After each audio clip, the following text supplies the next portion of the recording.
Iba din talaga yung linamnam ng karne ng baboy kapag niluto mo ito sa sarili niyang mantika, no? Tapos sasabayan mo pa ng talong, lagyan mo pa ng bagoong.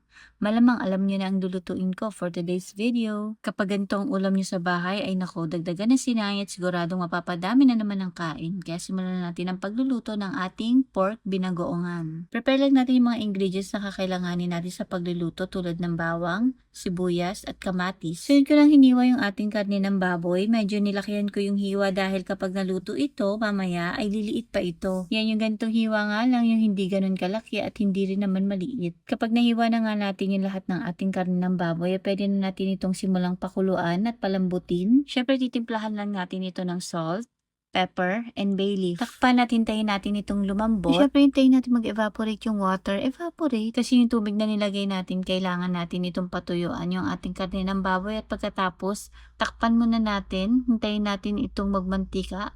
Yes, iluluto natin siya sa sarili niyang mantika. Yung karne ng baboy na niluluto natin, i-check natin from time to time para hindi ito masunog. At yan, perfect na yung color. Set aside na natin. Yan, simulan na natin pagpiprito ng ating talong. Ginamit ko nga pala mantika dito, yung mantika ng baboy kanina. Shoutout po kay Ma'am Tricia Basmayor from Kuwait, Minerva Lozano from Nueva Ecija, Aquila Galamiton from Bohol, Marife Souza from Laguna, and Ma'am Queen D from Pasig City.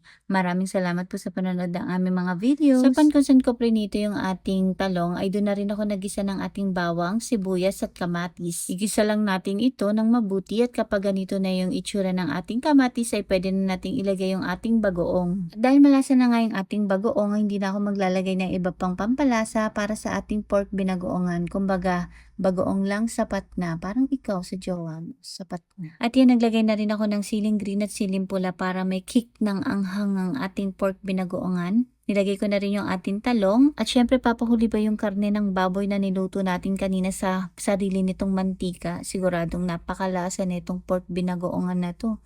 Naku, ngayon pa lang. Gusto ko na itong kainin dahil amoy pa lang nakakatakam na. Ay naku, buti na lang talaga nagsaing ako ng madami at siguradong mapapadami na naman ang kain. At ayan, luto na yung ating napakasarap na pork binagoongan. At kung umabot kayo sa part na to at nagustuhan niyo po ang aming video, ay paki-comment naman po kung taga saan kayo para naman po mapasalamatan namin kayo sa aming mga susunod na video.